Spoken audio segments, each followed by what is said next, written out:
I just stuck a bull. This bull has been sounding gnarly, nasty. On my right, there's two bulls fighting. I can see them going, their bodies moving back and forth between the trees. And then all of a sudden I hear this. There's another bull right there. Walking through his aspens. I shot him. You didn't hear that? No. We both just shot the same bull. I shot him first. He shot him first. Oh my gosh. What a heck of a pursuit, dude. All freaking day.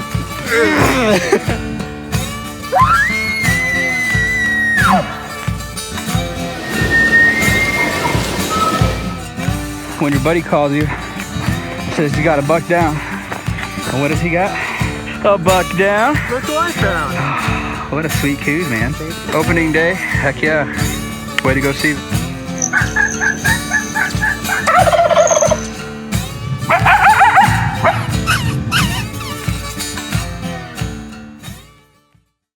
Built mountain tough, Scree Gear offers hunters the highest quality clothing for affordable prices.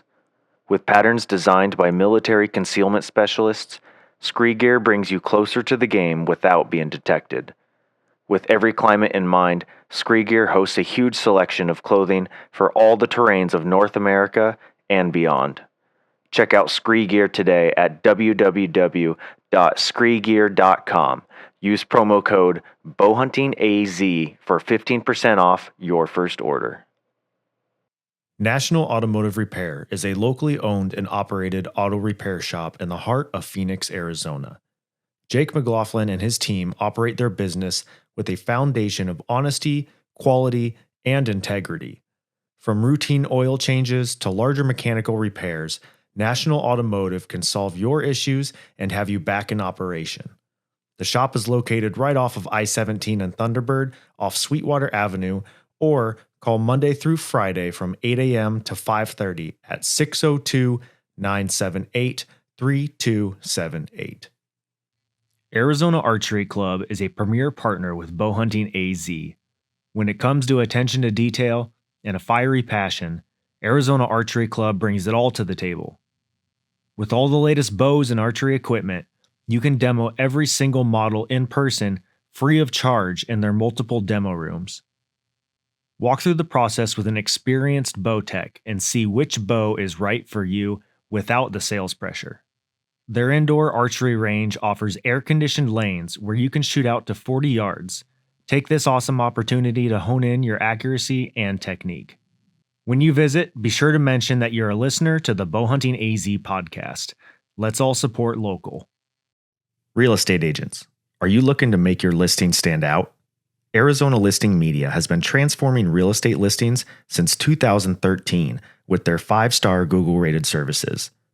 Arizona Listing Media offers stunning photography, captivating drone footage, immersive 3D tours, and engaging video reels to showcase your properties at their very best. Are you ready to elevate your marketing game? Visit ArizonaListingMedia.com and book your session today. Let's make your next listing unforgettable.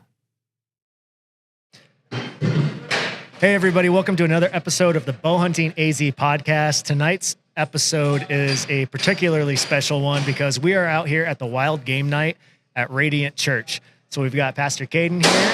Caden, welcome to the podcast, man. Good to be here. Thanks for a great night. Thanks for hopping on, buddy. I appreciate it. Yeah. Oh, okay. Awesome. Great to be here. Gonna be a great night. Now I got your mic going. Perfect. So we're doing a live on the spot podcast. So you're going to hear a bunch of noise background, stuff like that. But we're just literally talking to anybody that wants to hop on and talk. But I wanted to start with Pastor Caden because you're kind of the father of this whole project pretty much, right? Can you just get right into it and just tell us a little bit how this whole thing came to be for the Men's Wild Game Night? Yeah. So when I was growing up in Prescott, we started doing a similar event. My dad started a similar event, and it was like, I think it was like 99. And same event has been going on for 26 years up there. But I remember the first one they did, I think there's like 150 guys that show up. And the big giveaway was this GPS, and they just kept building from that moment. And so when I started down here at the church, I was thinking about that event and like, man, there's a lot of guys down in the valley that love to hunt. They love the outdoors, a lot of that stuff. And so really, it started out of what I grew up in.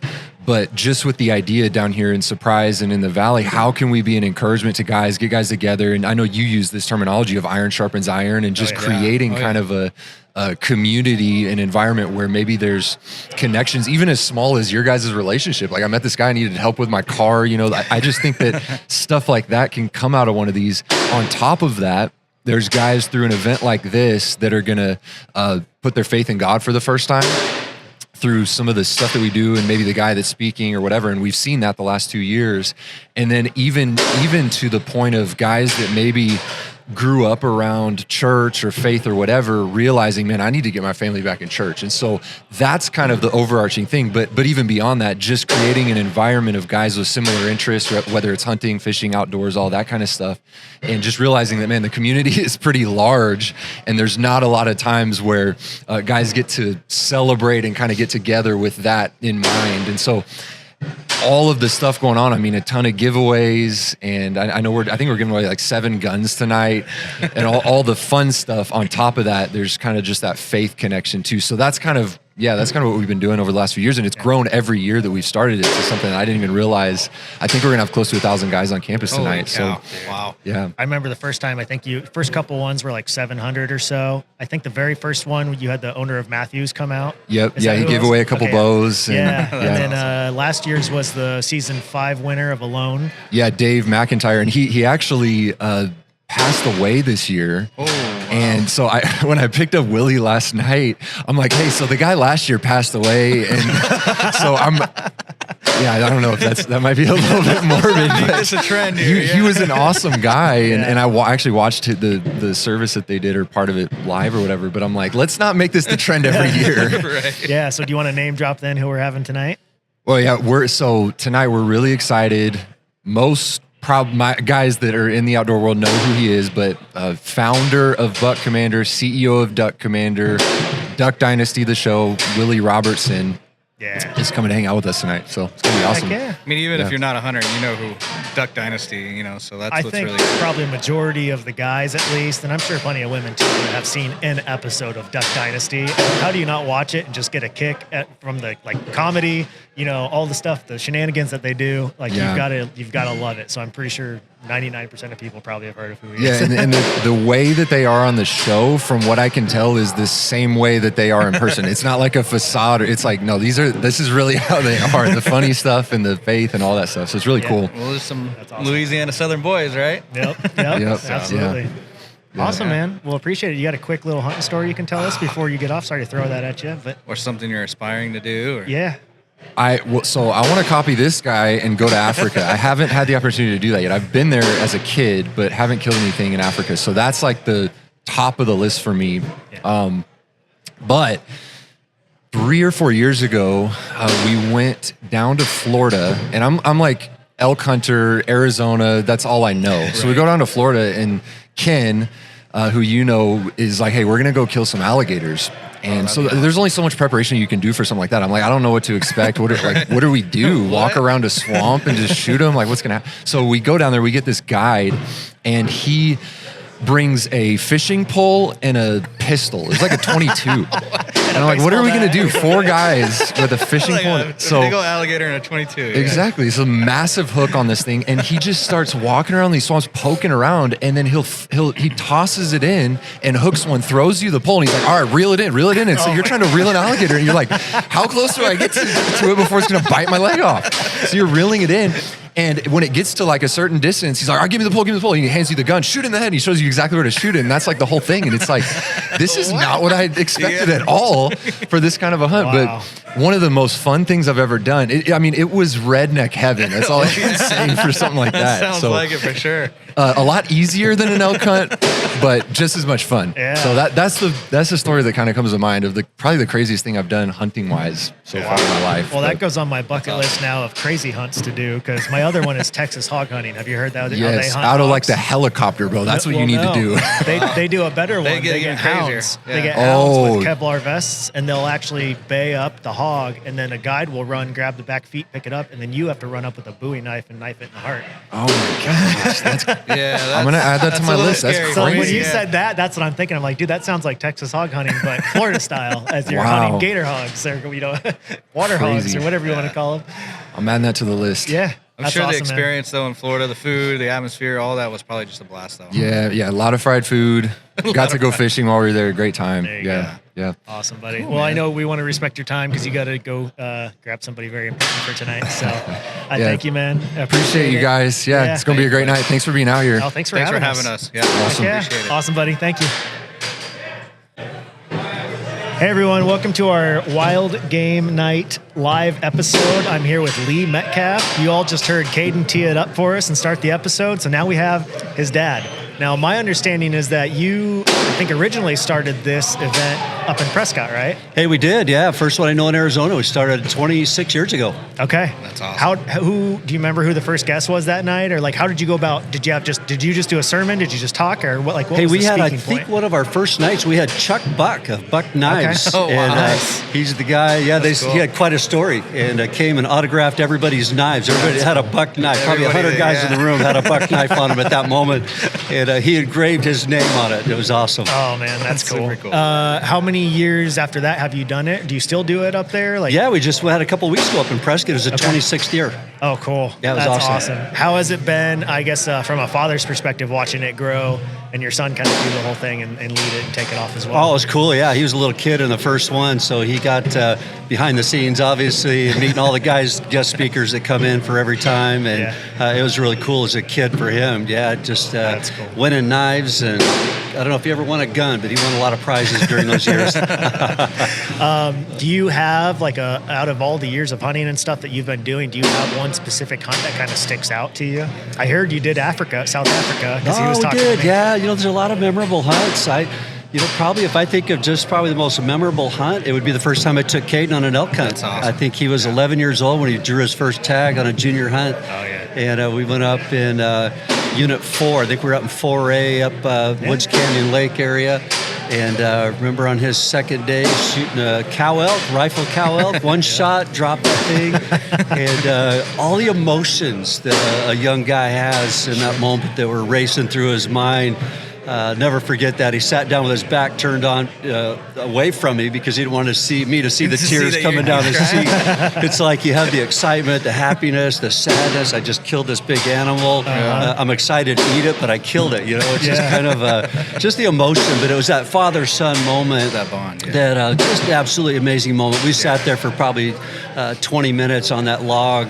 And I never forget the conversation just about how, hey, that we've had these animals are for us to eat and enjoy for our benefit. Just kind of a lot of life lessons in that moment that was really, really cool. Wouldn't trade that for anything. That's cool. Absolutely. That's awesome. Yeah, those moments are so special. I kind of saw that in reverse with my dad because I started hunting just before I was 30. My dad was an outdoors guy, but not a hunter. And then at 65, he killed his first bull elk, and I was standing right next to him. So I kind of saw that, but in reverse, and that was super cool. And yeah, just to take that all in, with someone special, like a father-son, son-father, whatever, like that's such an awesome moment. Yeah, I always heard you take a kid to hunt when they're young, and when they grow old, you won't be hunting for them. That's true. Yeah, probably second greatest is my daughter, and her killing her first elk. So it's absolutely amazing moments to take your kids and just experience that joy with them. What was your first hunt? Did you start here in Arizona, or where did you I start did, hunting? yeah. My dad took me on my first elk hunt. I was 15 years old. Okay. And I think up in the same area, close by, it might have been Right 5B there. up in Are you a Arizona. native? I am, native Oh, wow. Arizona. Yeah, I grew up in Ah, Arizona. that's Drew my cool. first tag at 15. My dad, just me and my dad, took me out and killed my first elk. It was absolutely amazing. That's awesome. Now, do you prefer bow, rifle, agnostic to either? I prefer bow. Yeah, Okay. I put in for archery. Hard to get a tag these days for archery, Yeah. but that's absolutely my favorite. Nothing like being in the rut in archery season. Oh, yeah. It's just the funnest there is. Yeah. I love it. Absolutely. Now, so you've done some overseas stuff. South Africa, I've heard.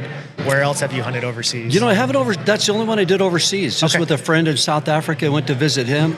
He was working over there in South Africa and went on to get the meat.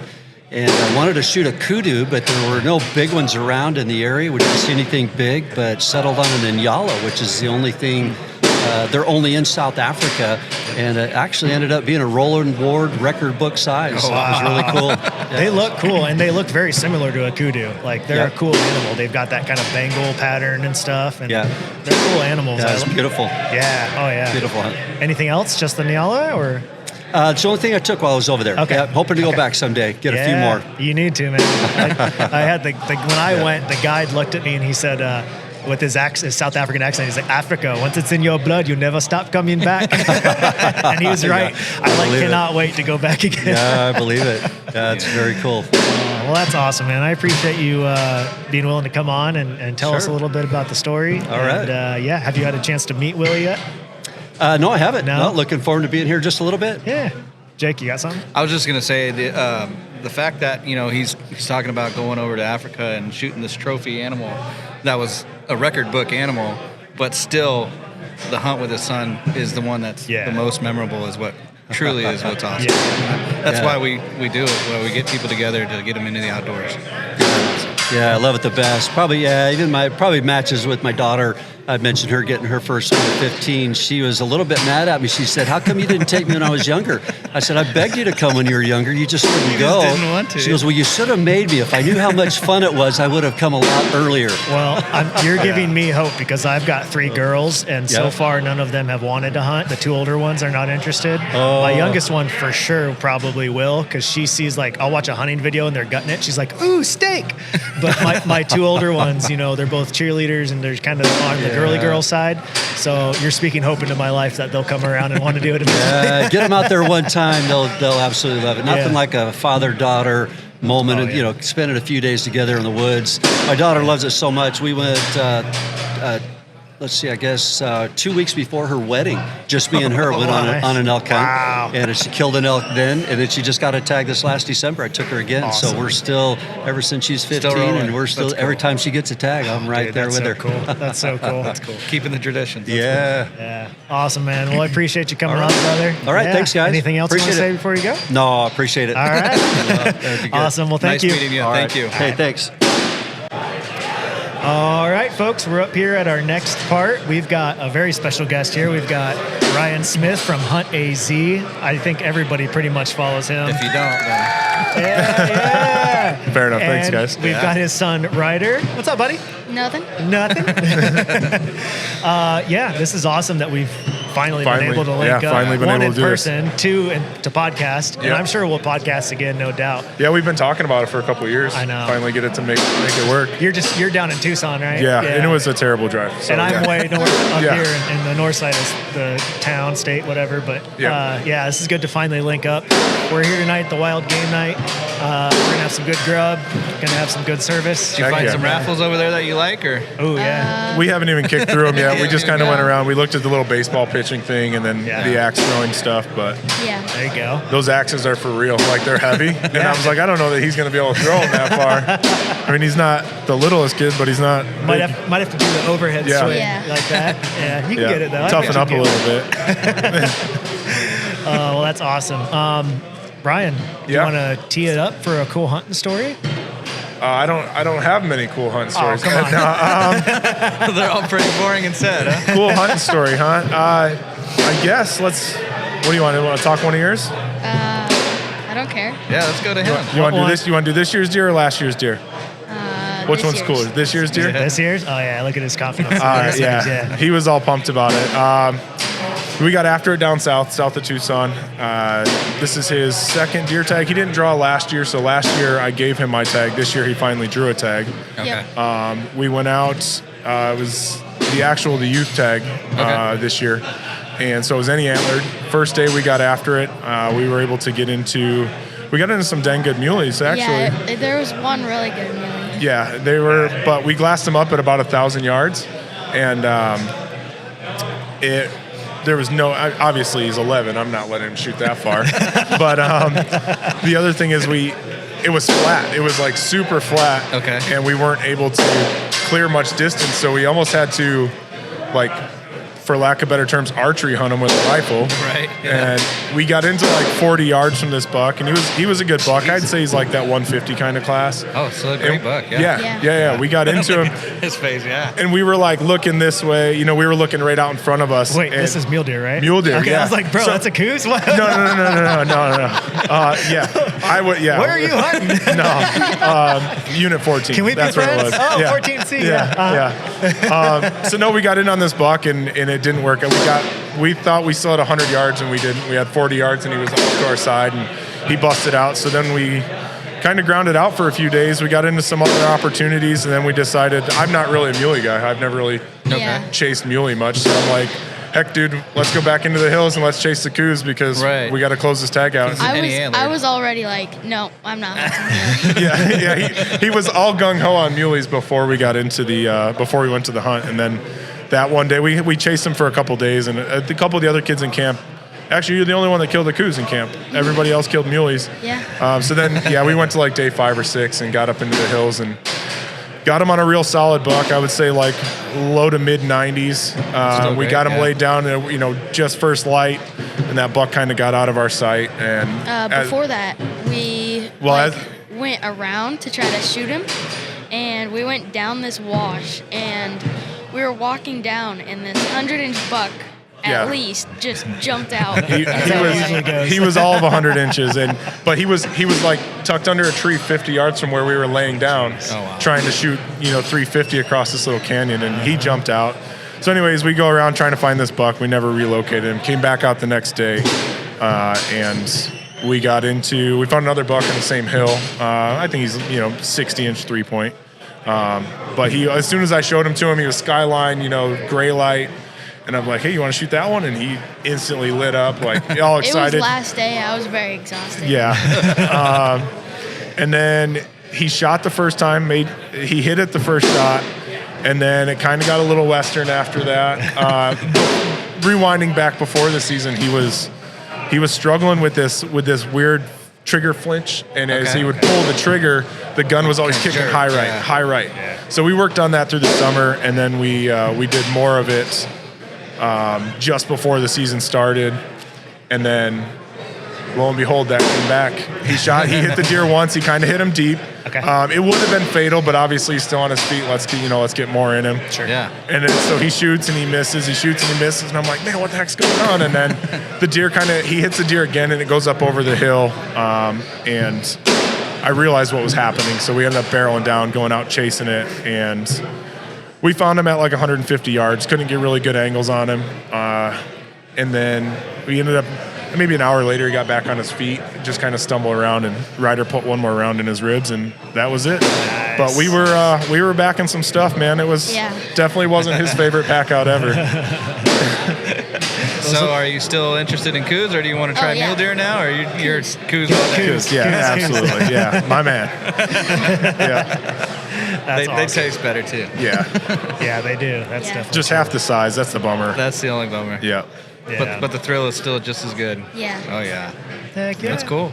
Uh-huh. So that's your first deer, or Second. that's your second deer? Yeah. Okay. Also killed 2 javelina. He killed 2 javelina in 24. He drew a tag for like an early season, and then he killed another one on that youth hunt where you get the companion tag. Yeah. For your yeah. That's awesome. What'd you guys do with that one? Like, what'd you turn him into? Well, we've only ate a little bit, but we use them for tacos. Nice. We do a crock pot recipe that we got from Josh Kirchner. Okay, yeah. Yeah, okay. So Josh posted a recipe, and I tried it once because everybody does chorizo with it, Right. And I wanted to finally do something different, and javelina can be a make or break thing with a meal. Some people hate it or love it first time, and so we tried something different, and it worked out for us. And crockpot meal. Yeah. I got the recipe on Hunt AZ. Josh also has it posted, or you can Google it. Yeah. But it's a dang good recipe, man. Sweet. Yeah. I'll try it out sometime. Okay. And all you do is, once it's all done, you literally reach in, grab the bone, and the bone comes out, and everything's shredded for you. Like a shoulder? Or I did rear hind. I did half of it. I do a backstrap, front and rear. Oh, wow. Just throw it all in the crock pot together. Okay. Nice. Yeah. I got a family. I got three kids, so it's got to feed a lot of people. Yeah, mouths to feed. Definitely. Yeah. That's awesome. What's your any other upcoming hunts? I have a cow elk tag in October. Let's go. Yeah. And then my wife drew an archery bull tag. Sweet. Dude, there you She's go. excited. She's excited and she's nervous. But, She hunted before? yeah, she's hunted deer with the bow and stuff like that before. okay. Yeah, yeah. Okay. She loves to hunt. She's killed a couple coos, a muley. Yeah, she's done well. Okay. Awesome. Dude, I actually want her to not draw another tag this year. I want let me draw a tag. Give me one. Yeah, She draws every year. she does. She draws deer tags every year. And you don't, or what? Well, like the last time I drew a tag was with him, that I donated to him last year because Okay. last year he turned 10, so Okay. it was his first year hunting, and I didn't want him to have to wait another year. Right. But then I think the last time before that, my brother-in-law here and I, we drew when it was like 2020. Yeah. But my wife decides to get a deer tag every year. Yeah. So, Oh, you know what? I'll go get one. yeah. I might just take out her knees one of these times and be like, I'm going alone. I'm taking your tag. Looks Yeah. like you can't hunt this year. Whoops. Darn. Yeah. Oh man. Awesome. Well, if you guys aren't, you should be following Hunt AZ on Instagram, Facebook. Where else are If you? you're not, then I don't know. I primarily do the Instagram stuff. I do a little bit on Facebook.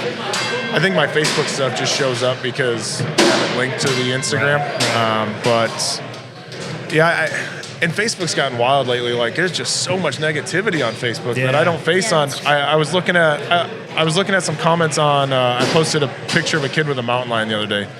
And man, the hate crimes that came in on that, just the comments were insane. That's crazy. And I was like, I don't see this on Instagram. And I rarely look at the Facebook stuff, but mainly on Instagram and Facebook. You gotta follow the words of Joe Rogan. Don't read the comments. I definitely on that I don't. I go through and I was really surprised at what was being said on there. Yeah. Where are we right now in terms of anything in Arizona that we need to be aware of? Anything with like howl or any of that stuff going on? Any anti-hunting initiatives that you can drop real quick in this? I'm not 100% sure on one. I saw one came up. John Stallone from Howell texted me the other day, and something it popped up in conversation there, and he and I have been trying to get in contact with each other. We haven't made that call happen yet. So I think they've got something that's kind of brewing. But when I figure that out, I will share it and then I'll send it to you as well. We need to do something on that. I want to get with Howell and podcast with them too. Yeah. I've told him like 3 times. I feel bad, but I'm like, hey, I want to do like a state of the union of hunting. Yeah. And we'll that'd be eventually cool. get there and do that. But this just kind of ebbs and flows. So You're right. we'll get back into it and get everybody up to speed on where all the anti-hunting stuff is and what they're doing to try and, their sneaky ways. Yeah, there's always something going on, you know. And if it's not in Arizona, it'll still affect everybody. So when you guys see these, everybody out there that's listening, when you guys see these things come across, even if it's Washington or Colorado or whatever state, you got to do your part. Try to help everybody you can. Even if you're a deer guy and they're talking about bears and lions, still got to do it because eventually it's gonna come knocking on your door. Well, even like my aunt and uncle, for instance, live in Estes Park, Colorado. Yeah. And I told them, I said, hey, you've got a ballot initiative on the ballot for this year's election, this last election or whatever. I was like, you guys need to vote no on this. And I said, they're trying to ban mountain lion hunting, all this, blah, blah, blah. And they aren't hunters whatsoever, but they know what I do and they support me. And they're like, okay, cool. Thanks for making us aware of this. And they went, were able to vote. So. And that's what it takes. If everybody can get their voice out and just hit up a couple people like that, So yeah, that's the kind of things we need from everybody. Yes, sir. So that guys like this can be the next hunting generation. Yeah, I don't want to see it go away, man. Okay. Yeah. Right? Yeah. Yeah. You want to go shoot another coos, right? Yeah. You got a lion recently, didn't you? I got one in 21. Yeah. Okay. Yeah. What do you? He's like, yes. He wants one. He's all pumped about it. Yeah. It tastes really good. Yeah, it did taste pretty dang good. That's awesome. What would you compare it to? Pork. Okay, I've heard that. It had like the consistency and the color of pork. You do have to cook it. I think you got to break 165 on it because of the trichinosis. Yeah. So you got to break that. We did a lot of crockpot stuff with it. We did some stuff. I did like rib rolls. Like I took all the rib flank meat and everything and rolled it up with cream cheese and jalapenos. That was good on the grill. Really good. That sounds bomb. Yeah, we did a lot of stuff with it, man. It was pretty good. I'm hungry. You don't know where you get some food around here. Yeah, I know. Well, looking at the clock inside, we've got 41 minutes left before we go in. So sweet. Yeah. Cool. Awesome, guys. Well, appreciate you hopping on. No problem. Thanks for having us, man. Yeah. Good to finally get with you guys. Absolutely. Ryder, thanks for jumping on and telling us about your coos. Yeah. Thank you. And let's do a follow-up after your cow hunt and then your wife's Yeah, hunt. but do it again in the fall. I'm down. Absolutely. Man. Cool. Yeah. Awesome, guys. Well, thank you. Good luck on your hunt. Yeah. Thanks, guys. All right, guys, we're here at another segment at our live podcast at the Wild Game Night at Radiant Church. We got 2 more victims. We've got my dad, Larry. Hello. And then we've got Mike. Hey. What's going on, Mike? How you doing? Good. So Mike has bought, I guess you could say my childhood home, pretty much. And it now lives at the house that I grew up in for probably half my childhood, I guess. But Mike, you're a pretty avid hunter. I am. Where have you all hunted in the States? Oh, I hunt. I try to hunt Virginia as much as I can for whitetails because they're very. I've got quite a few deer there. Buffalo in South Dakota in the last year. Got a mountain lion right here in Payson last year. Wow. Okay. Was that guided or was that just? That was. So I've got a cabin up in Strawberry. Okay. And I've got a good friend up there that's got dogs. Okay. And so I've been going. I've just kind of ride along with them for the last 3 years. And this year I said, I think that's what I'm going to take. You put in the work with him a little bit though already. Oh yeah. Oh yeah. Yep. That's many cool. miles. Now, do you are you weapon agnostic, or do you prefer a bow or a rifle, or just kind of doesn't matter? You just want to hunt? You know, I grew up in Michigan, and I grew up bow hunting because that was what we did, and we'd hunt on the stands. But as I've gotten older and career's taken a lot more of my time, it seems I've gotten where I grab a rifle because it's quicker, easier, and really, I guess I shouldn't even say that, you know, because that's part of what I guess I would discuss is I just came back from a pig hunt in Texas, and one of the things I really thought there is I try to take, I've got a construction company, and I take some employees, and so I took 3 new hunters with me, and that's the one thing I guess I would say is we should have done more prep time before we went, you know, so a lot of people think it's easy, grab your rifle and go, but really you still need to prep. Yeah. Did you do the thermal thing where you hunt at night and use thermals and all that? I do. Oh yeah. I had a bunch of buddies that just went and did that. We'll usually do a Texas trip every year. There's like some access and some works there and stuff, but we'll usually kind of open it with the, I guess, under the guise of like a meat hunt, because you can usually shoot, $300 you can shoot a whitetail doe, 500 or 600 you can shoot an axis doe. Get a coal and then of buck, course you're sitting there in a blind, and all of a sudden a 32-inch axis buck walks in, and you're like, how much are those? I've been on those hunts. I know exactly what you're saying. Very opportunistic occasion. Yeah. What's my credit card limit? What do you but so yeah, we've done that a couple of years now. I think this year was the first year I actually didn't go, but I had some buddies that went and they did the thermal pig hunt. They shot some fallow and some axis and stuff. So Larry and my dad, we took them to Texas. So yeah, we did a good father-son hunt. You and me, you got your first big game animal out there in Texas. Shot some does and stuff. And yeah, that was fun. Mike, do you have one particular hunting story that sticks out, or just kind of above the rest? Well, I don't know. This last year, I went to New Mexico for a bull elk hunt, and it was a friend of mine that passed away last year. And he and I had been talking about, what do you do? Was it elk or was it deer, or how do you do this? You know, and he said, I'm getting older and whatnot. And COVID was hard on him. And I said, Joe, we never know how long we're gonna live. I said, so do them both. Do them both. The clock's ticking, man. Knock it out. Well, he didn't make it. And so the family asked me to go, and so I walked into this camp that was really set up for an older hunter that, it was a landowner tag. And the first thing I said to the guide was, I'm here. Joe's looking over my shoulder right now. We're going to hunt the whole hunt, 5 days. And that's when we're going to get a bull, right? And that's cool. And I would say that to me, it was one of the most epic hunts, because I feel that Joe, he had a mountain lion come in next to us while we were calling the bulls. Oh, wow. And so that was exciting. And we saw other times where the outfitter was calling, and a young calf might come right off the end of my rifle, let's say, and it was kind of the neatest thing to watch for 5 days. And so I don't know, that one's near and dear to me because I feel like my friend was there with me on that. Absolutely. Absolutely. That's really cool. Jake, you want to pick that mic up for him a little bit? Oh, yeah. There you go. Tighten that real good. Gotcha. Because it'll start to Gotcha. slip down there. Dad, what has your most memorable hunt been? Well, there haven't been that many because I'm a rookie hunter. That's okay. It's all good. But I suppose the first elk was the most memorable. Yep. It was in the wild, of course, and you were with me. And of course, the last day of the hunt, and we'd seen plenty of cows, no bulls. No bulls. Of course, like 10 cows, 0 bulls, and we were That's how it always works. the last afternoon, and we decided to sit a water hole. Remember, we decided to build a blind. So we built a blind. Kind of a gung ho Hail Mary. Hail Mary. Like, hey, Yep. can we build a blind in like 20 minutes? Yep. So it's like, man, sometimes you're just like, is this really going to work? Like, am I being dumb? worked. It worked. yeah, It works. So as I recall, it was about 4:30. We started to see some cows wander in, and I think Stephen you were more excited than I was when you saw a bull. Like, oh, Dad, there's right there. And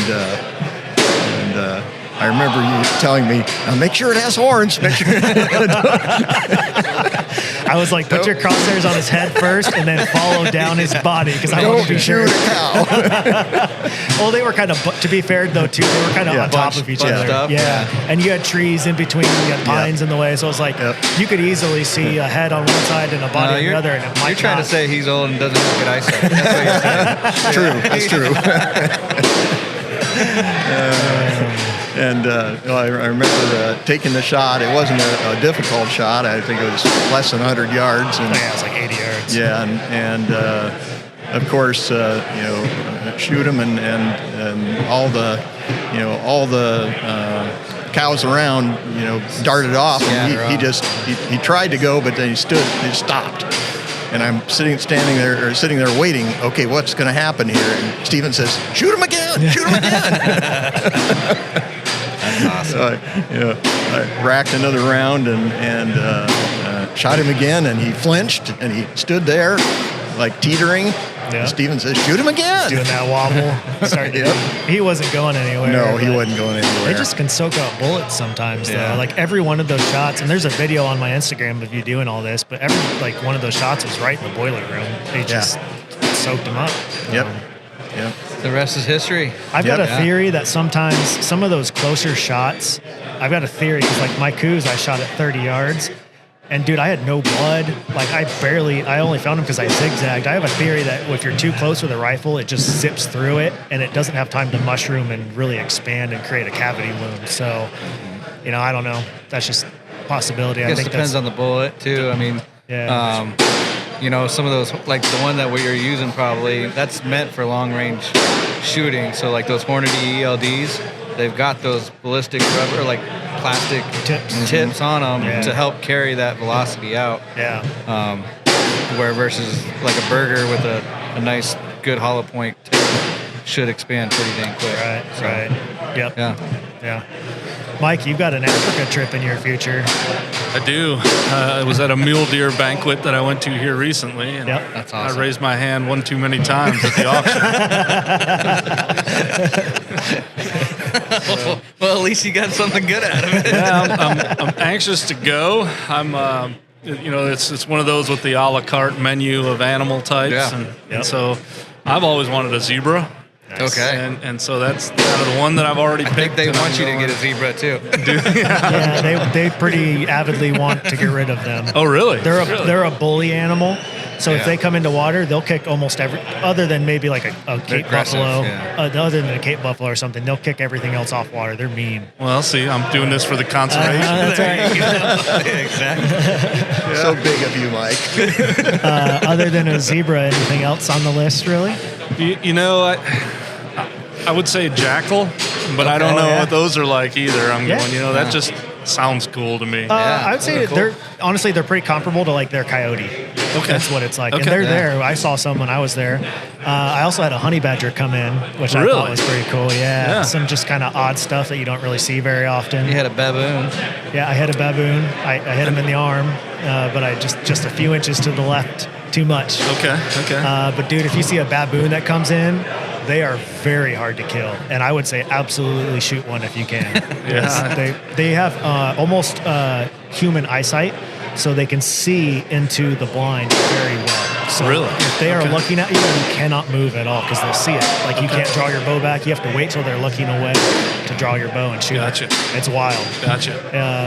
But yeah, they're pretty cool. It's exciting. You're going to see a ton of stuff. The hunting there is inversed. So whereas we wake up super early and go out first thing in the morning, you actually sleep in and you get up and start hunting at like 11. Sounds like my kind of hunting. You hunt the afternoon, you're done by like 3, 4 o'clock, and then you go and hang out the rest of the night, eat, and have a good time, and go to sleep, and do it again. Well, you're getting me more and more excited. I think I might. He's gonna get nice breakfast. Finalize those dates after this. And you do kind of have to be a little vocal. It just depends on your guide. I had a younger guide that was antsy like me.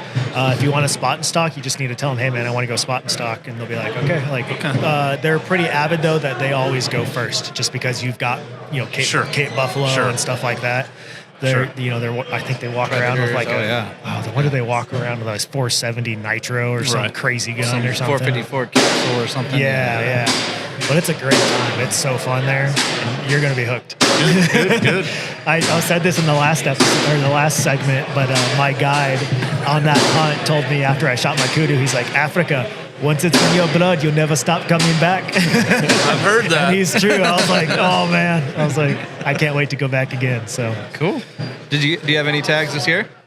I didn't draw anything in Arizona this year. Okay. Which is not a big shocker, let's say. But I also put in for hard to get opportunities because I do already have a moose hunt in Alaska booked for September. So this guy's got it all. Jeez. That's my dream hunt known there. Yeah. Wow. So that's cool. That's awesome. This is the next one I'm getting ready for. So is that September then? September, I think it's 5 through 15. Okay. Yeah. Sweet. So. With a bow? No. Probably going to take a rifle. Okay. Well, still, that'd be awesome. Trying to decide exactly which one. Would that be your first moose? I've been on a moose hunt in British Columbia before, and I've seen one, but this would hopefully be a successful first moose hunt. Yeah. Cool. Well, I hope so. That'd be awesome. Yeah. But after you get it, we'll have to hear about it. I was going to say, we got to follow up after that. Right. Yeah. Well, you both know where to find me. This is true. Yep. This is true. Cool. Awesome. Well, appreciate you coming on and hopping on and sharing some stories. That was really cool. Absolutely. Yeah. Absolutely. Thank you, guys. Thanks for putting this together, guys. Of course. Yeah. Yep. Let's go get some food here soon. I'm hungry. Sounds good. Heck yeah, man. All right, guys, what's up? We're here with another segment at the live podcast at the Wild Game Night here at Radiant Church. Go ahead and introduce yourselves again. Hello, my name is Brody Arbuckle. And I'm Nathan, I'm his dad. Right on. Right. Well, Sweet. so you've got a pretty cool story. You just walked up and said that we're the reason you have 2 successful hunts? Yes, sir. Okay. So last year on my javelina hunt. Don't sir me, I'm not that old.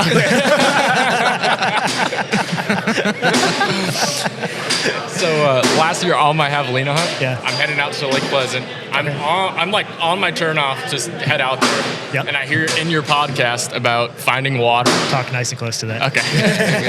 But he's getting animated with it. I love it. It's great. It's good. About finding water and then following from the water. And so Yeah. I took that tip and it worked immediately and I got a javelina that day. Oh, dude, that's sick. And then it was his first ever hunt with a bow, too. Oh, wow. Yeah, so you guys are the reason. That's cool, man. That's good. Awesome. And then on your OTC Deer Hunt podcast, Yep. the 2 episodes that you guys did, that's also the reason behind it. Really? Yes, sir. Yes. Dude, that's so cool.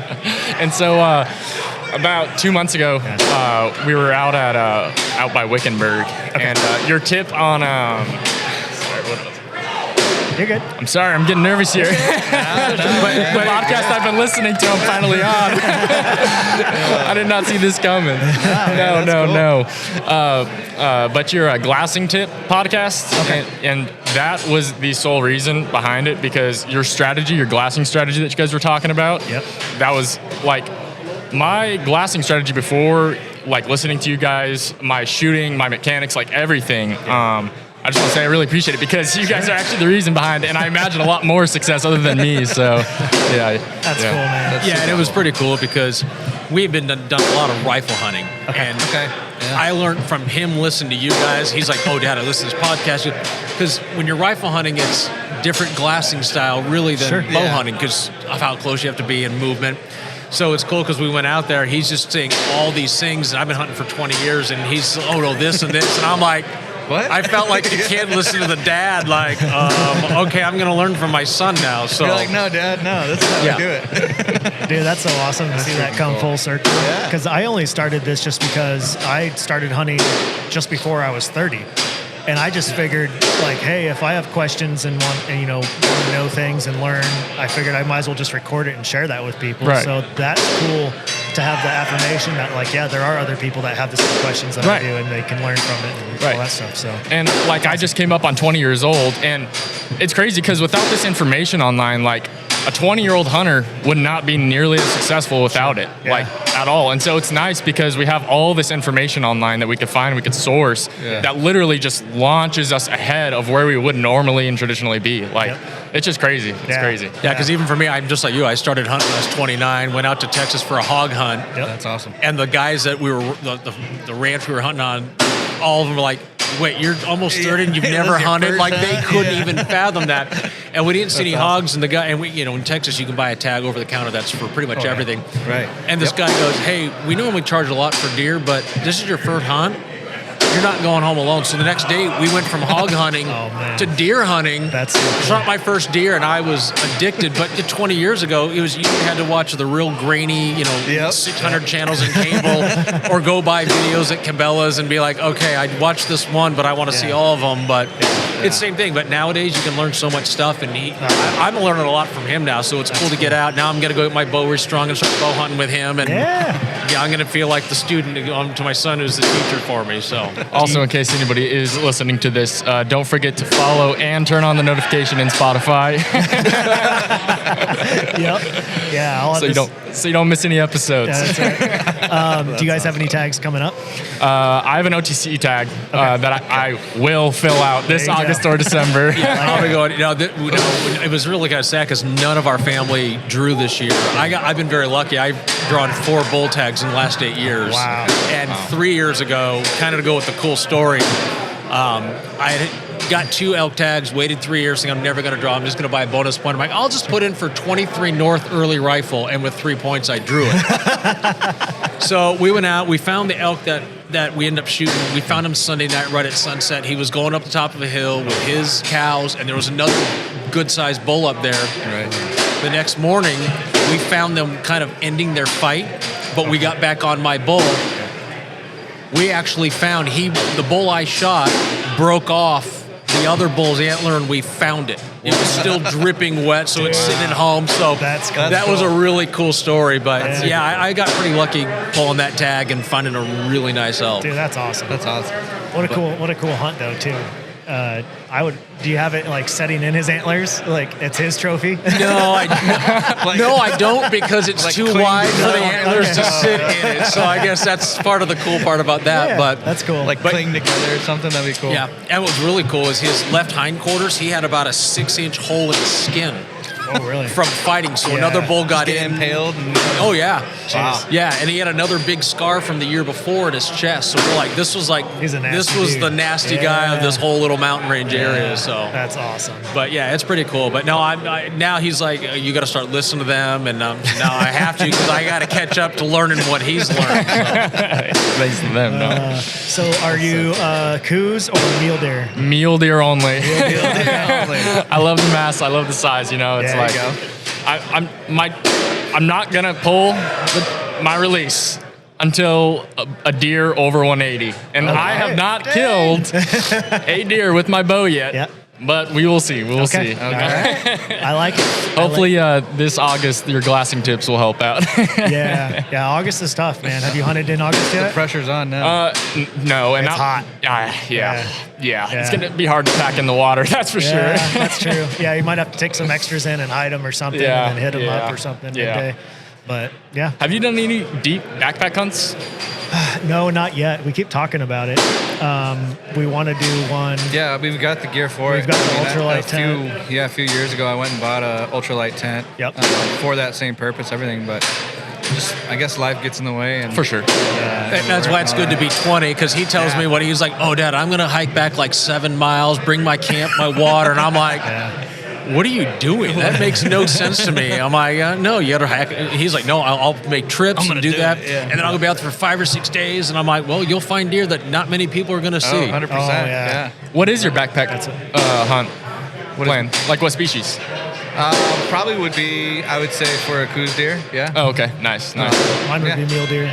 Okay. Yeah. Yeah, coos or maybe even something like that. I was thinking even for like a bear hunt. A bear hunt would be cool. Yeah. Bear hunt would be good too. Because there's some gnarly areas that you got to get into, and having to climb and do the descent and climb again and all that in one day, it wears you out. So and you do that day after day after day, you're toast. So if we had to pack out that bear that night out of that canyon, I would have probably also said we should have stayed over there.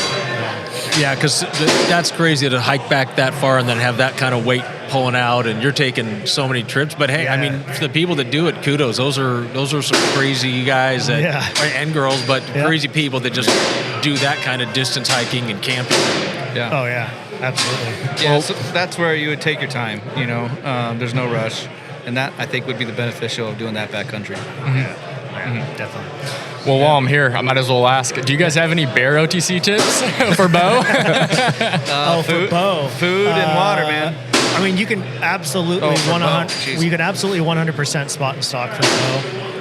If it's, do they have any early season summer hunts anymore? It's all pretty much kind of later now, huh? Prickly pears are going to be your best friend. Depending on what elevation you're hunting, prickly pears are going to be your best friend. He shot and missed at a giant cinnamon, but it stopped on a 2-track trail and was eating a prickly pear while he shot watching it eat the prickly pears. Yeah. So that they find the food, and bears are mostly food driven. 100%. If you're wanting to do it with a bow, I would also recommend that you consider the water, sitting a water source. Find some sort of small seep or spring. They usually like to get in and dip in the water. And I've got, back when trail cameras were legal, I've got a sow. I think it's a sow. It might have been a boar, but floating on its back with its 4 paws in water, just like looking almost like comedic. Natural spring, somewhere where there's going to be water year round. They like to dunk and swim because they're hot. They've got all that further. Yeah. Okay. Yeah. And when they're escalating up canyon walls, I mean, it's gonna wear them down too. You know? So they're gonna get hot. They're gonna get food, all the calories, everything like that. So I would for sure start with food sources number 1, maybe water number 2. You're going to see the food sources change as you go through elevation. So you might be like, all right, I'm looking at 4,000 feet elevation, and these prickly pears look like they're kind of dried out now. They don't seem as juicy. They're not as that vibrant red.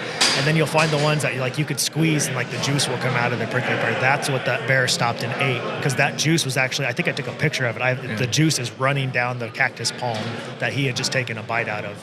And so they want that very rich, very abundant food that they could literally just turn their head and take a snack over here, If you could find a spot where it can drastically change from prickly pears to even acorns within a couple miles, that would be more.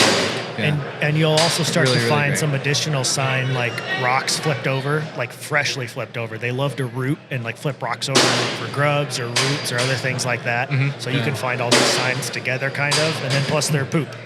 It's about a human-sized pile of poop, and it's just this massive thing. You'll know when you see one. Have you seen one yet, or? Yeah. Okay. It looks like they're pooping in a circle. Yeah, pretty much. Yeah. You'll know when you see it. But when you find when you start to add all those clues together, definitely you're in the money spot. I mean, the other thing to think about too is a bear is going to be in an area where he's going to try to be able to hide and be seclusive, right? So he's not going to be out somewhere down low in the flat open areas, because everybody will be able to see him. He's going to be somewhere in the hillsides. He's going to be in a canyon. He'll be in some gnarly troughs, somewhere where there's elevation change, and either thick areas where it's real thick wooded, or if it's thick brush, something like that. our experience typically has been like we will find the nastiest, thickest canyon possible, and I'd say 99% of the time we've found bears. So, Okay. where humans would be like, I'm not going there. Which is what keeps a lot of hunters out of those Yes. areas, because on that elk hunt, one of the canyons, one of the guys was with me. He's like, "Oh yeah, I shot my bear back there," and I'm like, "You mean where it looks like it just goes straight up and down?" He goes, "Oh, it was a gnarly hike out, but that's what you got to do." That's what you got to do. Be prepared to do some wild stuff to get that bear out of wherever you shoot it at. I think rope and other things are sometimes required. So. I would say bear hunting in Arizona is probably the hardest hunt to do. I would say it's probably harder than bighorns. I would say it's right there with sheep for sure. Yeah. And depending on where you're hunting, it can be more excruciating than bighorn. Is that mainly just because of the terrain or because they're so smart? Both. Yeah. Both. Yeah, I would say that the terrain that we hunted is also bighorn. Yeah. That's where there's so. Rocky Mountain bighorns in there. So yeah. Just think of some gnarly areas, but water and food source, and you'll find them For sure. Yeah. And then just one more question. Yeah, go for it. I have a mixed opinion about this, and I want to know what your guys' is. Do you really think that the deeper you go, the bigger the animals are going to get? Because I hear that so much. No. A big animal is going to be one, in my opinion, wherever he wants to be, and he is big because he's smart, not because of his location necessarily. I've been 3 miles deep in my spot where there are absolutely other hunters, and I found probably a 180 this year. Yeah. So, but I mean, yeah. he's just smart, dude. Where's that spot? Unit 14C. Oh, perfect. Yeah. I mean, I've seen the biggest coos deer that I've seen yet to date, and it's probably maybe a mile away from a road. Yeah. A main road. A freeway. A freeway, yeah. In 14C too, Yes, right? yeah. Exactly. But there's only one highway that goes through it, so you'll find it. Yeah. I think they're just there just because that they want to be, and you know, if they're smart and if they're big for a reason. It's because they're smart, in my opinion, for the most part. Not necessarily because they're super deep. Although I'm sure the deeper you go, you will find some. I mean, we're not here to say that's not the case, but there's still great bulls, I love deer. a good wilderness area that only has foot or horse access. Like those are some of my favorite places to hunt. Okay. Yeah. Definitely. Yeah. What do you think the right balance is between glassing and getting on your feet, moving, and seeing new country? That's hard for you. That's tough for me. I'm not. I'm a very hyperactive person. I for sure be classified as the guy that has ADHD. Like if I sit for 30 minutes, I'm ready to get up and move. I'm like, okay, nothing's here. Let's go. And I'm the I like more to pound patient. down. I'm the more patient person of being more thorough and looking through the glass and trying to pinpoint and pickpocket every little crevice and under every little tree, behind every little rock. Yeah. Speaking of, and he's over here like, I need to go. Well, And that's us too. He's like, "Dad, we got to go." I'm like, "We just sat down." To top what he's saying though, this is me glassing a spot that I've hunted for 3 to 4 years now, and so I know where the deer are mostly going to be, so I can go and glass for that 30 to 45 minutes. And if I don't see them in the spots I've seen them previously, then I know I can go over to this next ridge and probably find them. Yes and That's no. why I'm so quick. So if it was a spot that I hadn't ever hunted before, I probably would be willing to be a little bit more thorough and sit longer. Yeah, that's where I guess the good balance of, I mean, you two hunting together, we're just like us hunting together. Of you know, hey, we should maybe another 20 more minutes, and then you never know. That buck might just come out of nowhere. I'll try Good and thing sit. you guys stayed there. I'll try and sit until he's ready to go. Yeah. That's when you know it's time. Yeah, exactly. What glass are you guys running right now? I just go with the standard Diamondback 12 by 50s from Vortex. It just depends on the situation, but $250. for deer hunting, I'm running the Swaro 15. So you got a big baller over here. Nice. Have you tried the Mavens? No. I've got the Swaro 15s. I'm good. I guess. Yeah, there's no reason to switch up. Good. Hey, have you driven a Pinto or a Lamborghini? You're gonna stick with the Lamborghini. Yeah. I bit the bullet, and I've never looked back. It's been great. For sure. You do run a pair of 10s though also. I do run a pair of 10 Vortex razors for like elk hunting and turkey hunting, and I don't need them to be as super crisp and clear. I mean, you're only glassing 100, 200 yards at the most. So I want the high-end quality glass when I'm really looking out further. Right. Yeah. I used to have a spotting scope before those 15s, and it was a Swarovski spotting scope, and it was really heavy, and I barely used it, and so I ended up selling it and buying those 15s, and they work great. It's a lot to lug around. Having a big spotting scope, you got to be really dedicated. That's probably where you're gonna, like the sheep guys, you're trying to count rings or full curl or whatever. That's it. Or I don't know, maybe kaibab, I guess. Also, if you're really wanting to see a buck super up close, but I just think generally for most of us, I don't personally, for me especially, I don't see a reason. There's certain scenarios for certain people, But that's Awesome.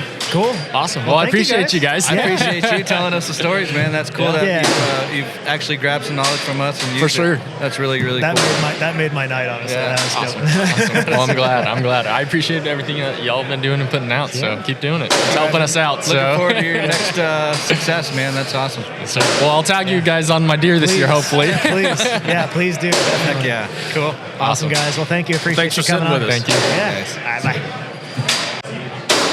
All right, everybody, welcome to our next segment on the live Bowhunting AZ podcast here at the Wild Game Night at Radiant Church. We've got Wayne from Mounted Memories Taxidermy. How you doing? Good, man. How are you? I'm awesome. So we've got a bunch of, I would say, sick taxidermy in here. And I complimented you specifically on one thing that I personally like is all the like little habitat pieces that you put with a lot of the mounts that I've seen in there. Yeah. So you've got various different size mounts in there. I think I saw like a couple shoulders, but most of it was a little bit more than shoulder mounts. Yeah, I have a full mount mountain lion up on the wall. I have a full mount javelina. I have a full mount bobcat.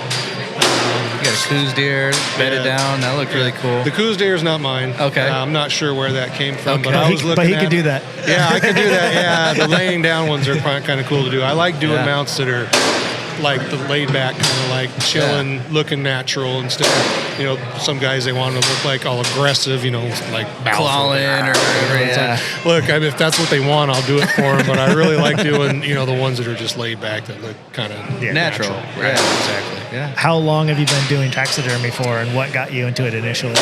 Well, I started doing it about 8-9 years ago. I just started doing little things here and there, because I wanted to learn. I was always interested in it. I got kind of aggravated waiting for my taxidermist to get stuff done, so I just thought maybe I should do it on my own. Yeah. And the YouTube videos and all that kind of stuff, and then I decided, if I'm going to take this serious, I need to go and get my education. So I actually went to a taxidermy school and learned I was doing everything wrong. And then everything they show you online does not work, right? YouTube wasn't right? No. YouTube University does not work at taxidermy. I'll tell you that right now. So, but no, I got my education and then learned to do it right. And then I opened my shop up about, it's been 6-7 years ago now. Awesome. So where's your shop at? I'm here in the valley, but I'm on the east side in Apache Junction.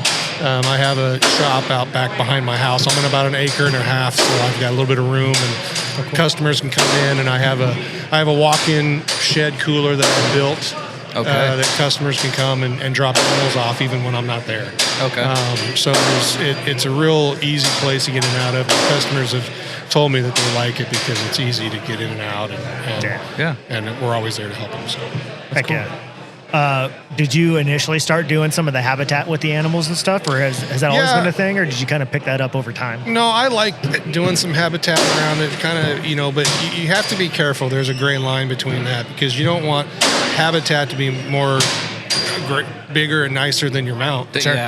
Outperform. Right. So you don't want, I've seen some people put habitat that just so big and glamorous that it kind of takes away from the mount. Overwhelms it, yeah. Right. So your mount is the art piece, right? You just want the rest of it to accent it more or less. Right. Yeah. You just want to make it look a little natural, give it some of its habitat. So so there is that gray line that you have to do. But we custom make all of our own habitats, rocks and limbs. We'll use real stuff too that's not going to wither away, obviously. But yeah, we custom make all of our own habitats. That's awesome. What is your standard turnaround time? For me, I tell all my customers I'm 12 to 14 months out. And if I feel that I can't get them out done within 12 to 14 months, then I don't bring in the work. So, you hear the stories all the time, like, oh, I've waited 2 years to get my deer back. Yeah. I've waited a year and a half. You won't find that with me.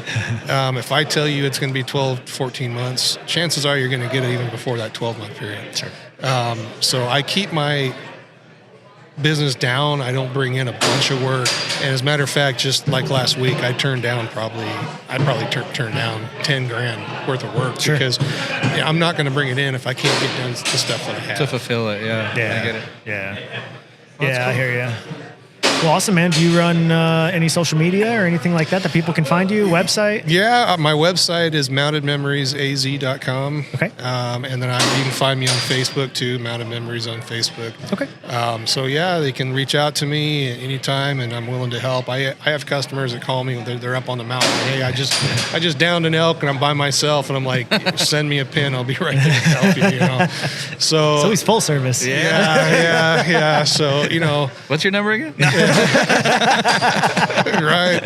Yeah, but I'm happy to be here for the church. They reached out and asked me if I would, donate some mounts and stuff. And I happen to be a Christian myself. I don't go to this church, but I was like, if that's what you guys need, I'm there for you. So, well, kind of the same situation. I don't go here either, but I just am drawn to the wild game night, and I like the men's event. A lot of people have been throwing around the phrase iron sharpens iron, and I like all that stuff of what tonight kind of brings. So. Absolutely, yeah. So this is my first time here. The funny story is that I used to live in Surprise, and I came to this church when they first built it. I watched it being built, and then I came here right when it got just opened. Yeah. And started coming here, but then life changed and, moved away, and now I'm away out on the east side of town. Now you're way over there, yeah. But I found it very interesting that it was this church that called me, after all these years. And it took me a minute after the phone call. I'm like, oh, wait a minute, I know that church. I've been there before. Right? Yeah. Sweet. Well, cool, man. Yeah. No, well, thanks for having me, guys. Yeah. Glad you came on. Let's go ahead and catch dinner because we're starting right now. So. Yeah, stomach's growling. I'm hungry, man. I'm starving. I'm starving. Yeah. All right, brother. Well, let's do another episode in the future. I'll try and link up with you, and we'll just do a dedicated one-on-one podcast. That'd be awesome. We can interview you, talk taxidermy, talk some actual hunting stories and all that. Oh, I got a bunch of them. Let's do it. I'd be happy to. That'd be awesome. I'm looking forward to that. Yeah, absolutely. Yeah. Cool. All right, guys. Well, thanks for coming on, man. Yeah, thank you. No, all right. Thank you. Thank you so much for listening to the Bowhunting AZ podcast. Please be sure to subscribe to the podcast and smash those 5 stars on iTunes or Spotify and leave a little review at the bottom. It'll really help us out. For our short films, go subscribe over on YouTube. Just search Bowhunting AZ. Don't forget to follow us on Instagram and Facebook at Bowhunting AZ. Good luck to everyone this season. Thank you again for listening. We'll catch you in the next episode.